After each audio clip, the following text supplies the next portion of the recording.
Hello, I just wanted to extend a very special welcome to everyone who might be a complete novice at the instrument.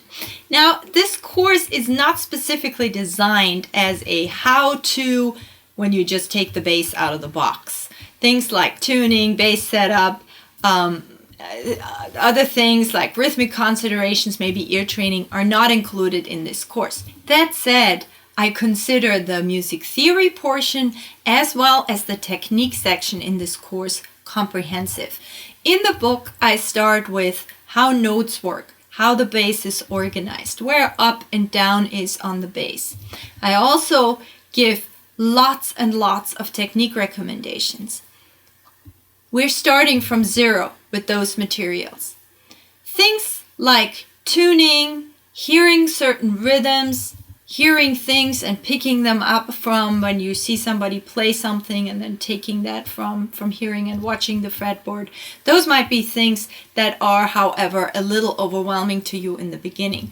So I wanted to give you, with this video, first of all, a little bit of a guideline how you can best use this course to your benefit, and also wanted to give you a crash course on just a few of those items. Let's start with how to use this course. Focus on the intro tab as well as on the technique tag, which is called Kung Fu Fingers. They will give you lots and lots to work with. There will be videos, there will be exercises. Follow along with those. Take them at your own speed. Some of the exercises may be too fast for you, just so that you know you are not expected as a complete novice to be able to execute them. The theory portion starts from scratch.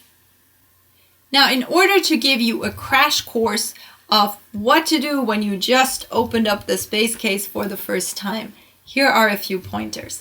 The very first thing you want to do is you want to tune your bass. And tuners come in all sorts of varieties. There are clip-on tuners that you can clip on right here. There are also apps on smartphones. You can also use any kind of tuner that you plug in. There are different kinds of tuners, chromatic tuners that give you all 12 notes, as well as guitar tuners that give you only the notes that you need on the bass. Either way, you will be fine with either one of those items. The first thing you want to do is tune the bass to the notes of the strings. And they are E, A, D, and G. And the thing you do is you switch on your tuner. I'm going to be using my little app here. And a tuner looks something like this. Right out of the box, it should be set to 440, which is the frequency of the note A, and it's typically the tuning that we are using. And what you do is you hit a note, and I'm going to start with the G string. I'm hitting the G, and it's showing me that it's tiny bit not in the middle. What I want is, and as I'm talking you see it go crazy, but here's the G. And it's going a little bit too far to the right. So what that tells me is that the note is too high. So what I need to do is I'm going to hit the note G again, and then I'm going to trace where that note goes to this tuning peg. Okay, you want to trace it, go all the way here, and then it goes right there.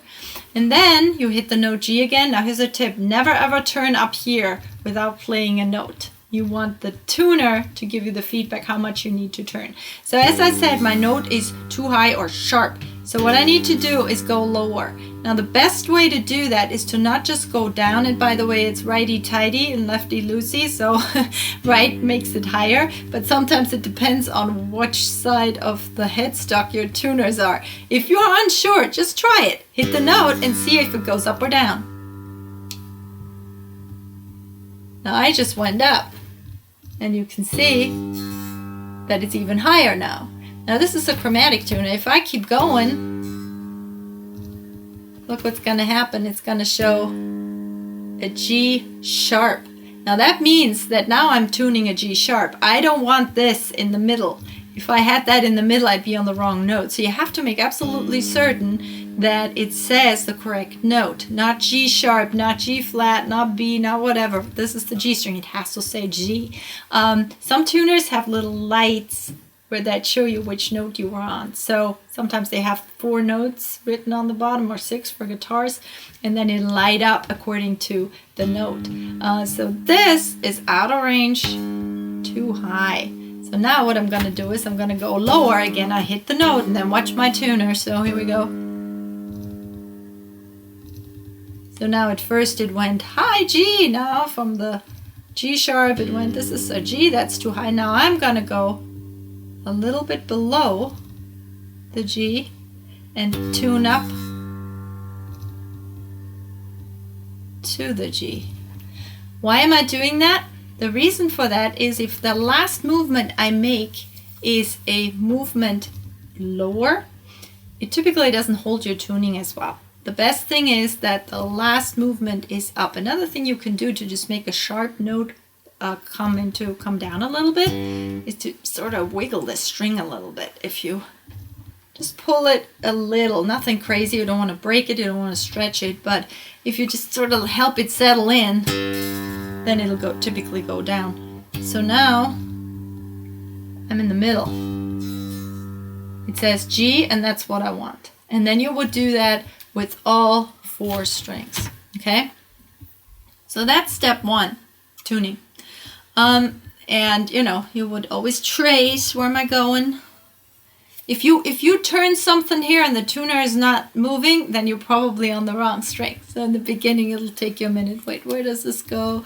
Where does this go? But again, if you're not sure if you're tuning up or down, just watch the needle. Go very slow. Or very slow. Don't go cranking. Just a tiny little bit will go a long way.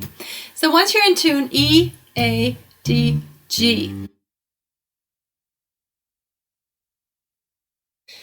The next thing I want to talk to you about very briefly is bass setup.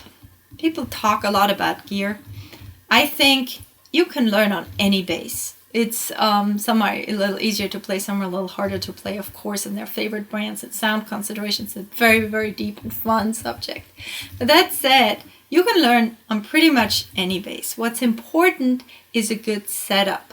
And it's sometimes hard to see people when they don't know what a well set up bass feels like when they play on an instrument that is just not set up well. It just makes it much, much harder. There are 2 things that are particularly important. One is what's called the action. That's the how high from the fretboard are the strings. What you're going to be doing is you're going to be pushing down the frets. Pushing down the string over the frets. And if a bass is not set up well, that can be a really high distance because the way the neck comes into the body creates an angle. And if the angle is not right, that's why we can set the neck position with a truss rod, which even is here. The tool goes in either here. To set that is typically an Allen wrench. Turn it, and there's a metal rod that goes down here that adjusts the angle of the neck to the bass. And according to how that's set, the strings will come further away or go closer together. You can sort of even mimic that if you just push the neck this way, and the strings will come away from the fretboard just a little bit. If you push this way, they'll get closer. And that's what the truss rod does. And if you ever buy a bass on eBay or somewhere used, the first thing you want to check is if that screw is okay, because if it's not, and my bass has it going in here, so I would take an Allen wrench and go in here. And sometimes if you use a bad tool or sloppy as you're setting it, this gets worn out. And if that's worn out, that means you can't set the neck. There are some tricks you can do, but it's a workaround and might not always work. So I would make sure if you buy a used bass, have it checked if that screw, or sometimes on some basses it's up here, is in good shape. Because if you can't set the neck, then the instrument is not really usable. So this is one thing, the action. You want to have that set to a comfortable height. It's always a compromise between, how far away the strings are means, more work. But if they're set too close, then you will get noises. You want to make sure that you can dig in without getting any fretboard buzz. You can fine tune the action here. That's done back here with also little Allen wrenches. But this type of setup is best done by a professional. If this is new to you, don't worry about learning this. Have it done by a professional. You can go to any kind of music chain or music store. Sometimes music schools also offer it, and is not prohibitively expensive. What I do recommend you learn, though, is how to change strings. Changing strings is not a big deal. Just Google how to change strings and you'll find some great videos on how to do that. It's not a thing that bass players need to do a ton of, but you want to be able to do it when you need it. That said, sometimes in the beginning you'll get a little bit of a buzz just because of improper technique. But fear not, because that is part of our technique regimen. The most important thing is to always remember to push down on the fret. On the fret. Now if this is the 5th fret, 1, 2, 3, 4, 5, you'll be pushing down on the 5th fret. Okay? The other thing I was going to say about the setup that are important to know and monitor if you are a beginner and just sort of got the instrument, you want to make sure that the strings are sort of in one plane. Maybe follow the curve of the neck a little bit. But if you put your hand there, it shouldn't be that one string is really down there and the other one's up here, and you're kind of, when you're trying to find the string, you'd have to like find them on different spots depending on where they are. So you want them all to be sort of on the same level. Okay? Yet another thing that a professional setup person will do for you, and they might look at, how these riders back there are set up. They might look at the shape of the nut, which is this part.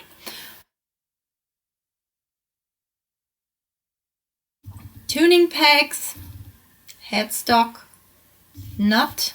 That's where the strings go over. My bass here has a 0 fret. That's an extra fret. That's not typically always there, but this is always there. The nut can be plastic or metal on some basses. Neck, body, headstock, the bridge. And the bridge typically has some sort of riders where you can set distances and height and intonation. It's another thing that you want to check. If the bass is evenly tuned all across the fretboard, that's called intonation, and can be done when you bring your bass in for a basic setup. Check the intonation, check the action. Those are typically the things to request, and they will do it for you. Pickups and knobs, they're always different depending on which bass you have. So it's helpful to know, is your bass an active bass, passive bass? If it's an active bass, you might need to use a different jack when you go into your amplifier. Setting tones, that can be a deep subject, and if you're unsure what you're doing, set everything in the middle and find out what your volume button is. And some basses have 2 volume buttons, and one for each pickup, so it depends on how these things are routed. It's a very unique thing, and you want to familiarize yourself with your particular model of X. Important accessories are a strap, a tuner, good cable, gig bag, stand, okay, cat. This, in case you're curious, is a so-called fret wrap. I do a lot of tapping, and that's a special playing technique, and sometimes I don't want the strings to ring, and then I can pull this in here. But probably not something you need to worry about if you're mainly starting out. One thing you want to do when you are a beginner is you want to get used to having the instrument on you. So I recommend every day, at least a few times, random times during the day, pick it up, feel it, put it on your body. Don't practice without a strap ever, by the way, even when you're sitting, okay? But put it on, feel it, wiggle it, just, operate it. You want this instrument to become part of you. You want it to feel comfortable when you are putting it on. That's maybe something you don't have yet, this comfort of the familiar. So we will be working a lot on that in the finger kung fu section. But a great way to get going in that regard is, for example, if you watch TV, have your bass on, touch it, feel it. During the day, pick it up here and there for just 2 or 3 minutes. Makes a big difference, because every time you pick it up, you sort of start that learning machine again, so it goes, hey, this is what we're learning, you refresh it again, and while we're not actually on the instrument, the learning continues. We know that from learning psychology. Especially powerful if you do it before you go to bed, because during sleep, the brain will process.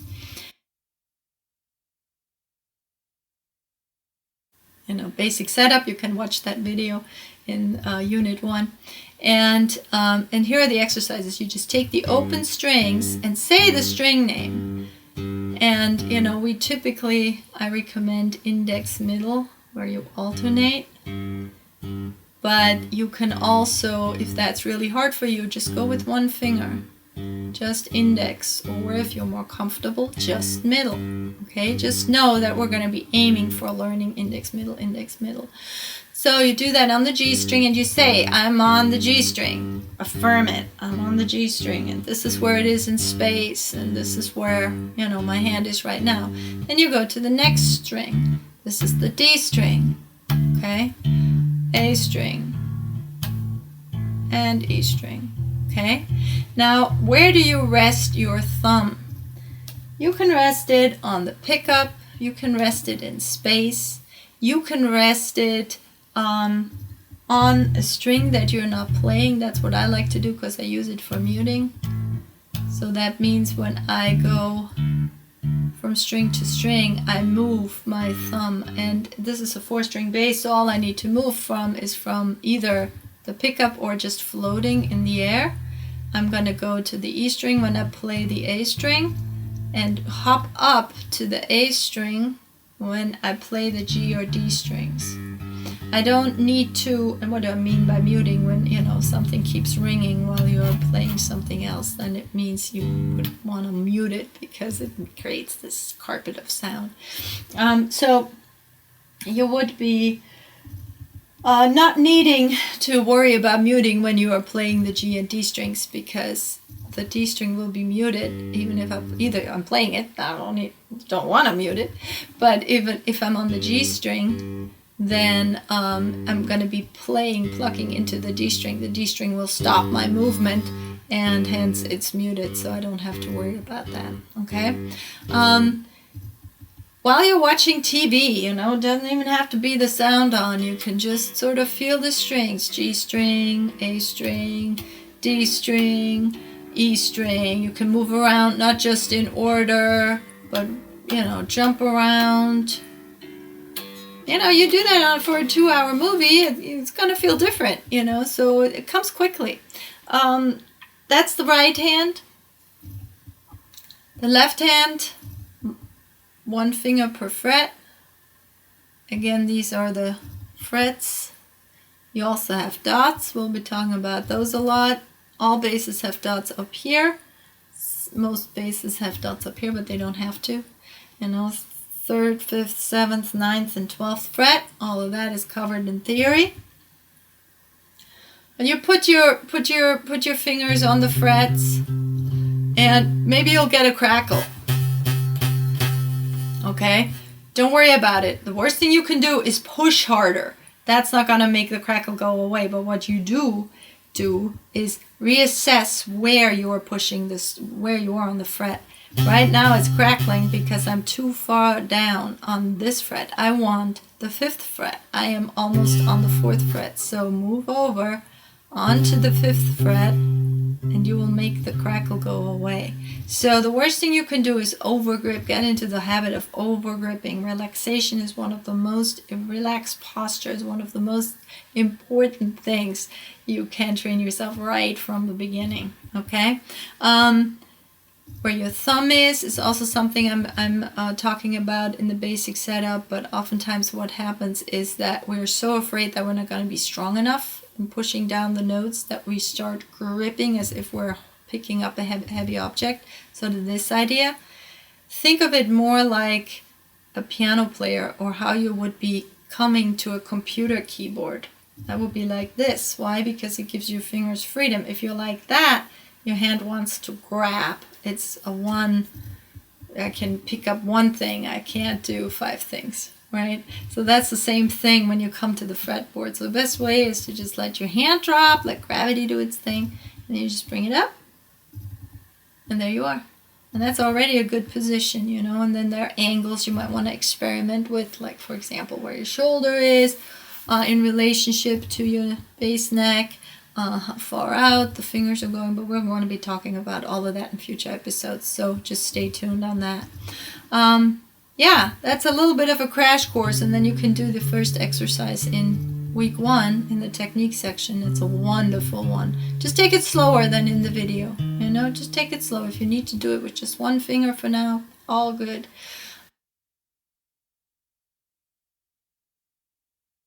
The technique section in this unit gives you an overview of what I consider to be a good technique setup. So you're covered there, just follow the materials.